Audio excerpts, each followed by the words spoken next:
Reality television veteran Jill Zarin found herself at the center of a major controversy following her highly critical and widely condemned remarks about Bad Bunny's Super Bowl halftime performance, ultimately resulting in her removal from an upcoming docuseries.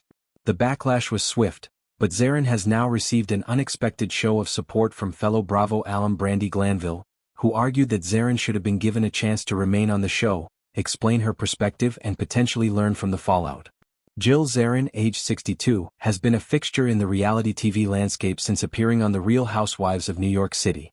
Known for her outspoken nature and strong opinions, she has rarely shied away from sharing her thoughts, even when they proved divisive. Her latest comments, however, crossed a line for many viewers and industry professionals. In a now-deleted video posted shortly after Super Bowl Sunday, Zarin harshly criticized Puerto Rican superstar Bad Bunny's halftime show, calling it the worst halftime show ever.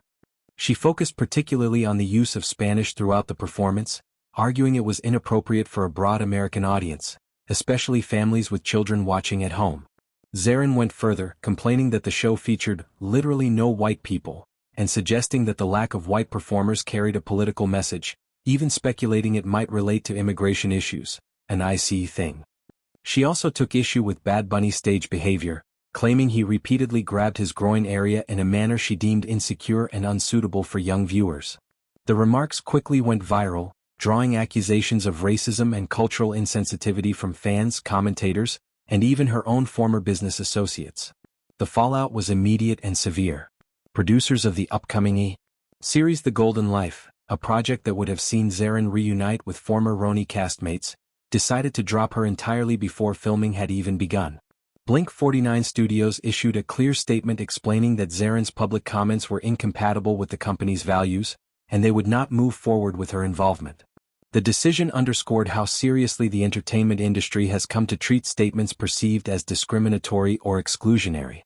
Zarin responded to the firing by expressing frustration that she was not given an opportunity to address the issue or make amends. She told media outlets that she removed the video quickly and emphasized that people make mistakes, and I'm human. Notably, however, she stopped short of issuing a direct apology for the content of her remarks. The absence of a clear apology only fueled further criticism, with many feeling that her response lacked accountability. Adding another layer to the story, Zarin's former fabric business publicly distanced itself from her views.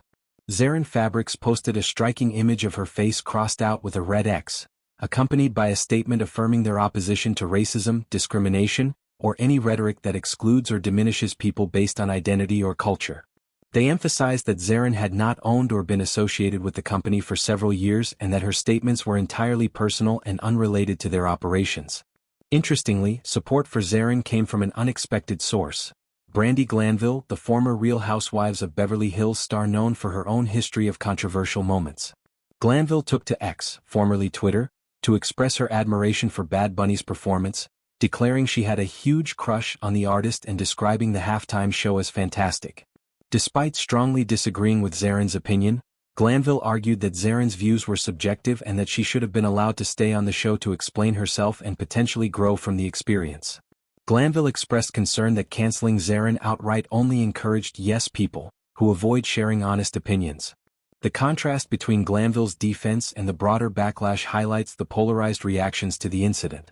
While many condemned Zarin's words as exclusionary and ignorant, especially given Bad Bunny's performance as a celebration of Puerto Rican culture and a unifying tribute to Latin American heritage, others viewed the swift professional consequences as an overreaction that stifled open dialogue.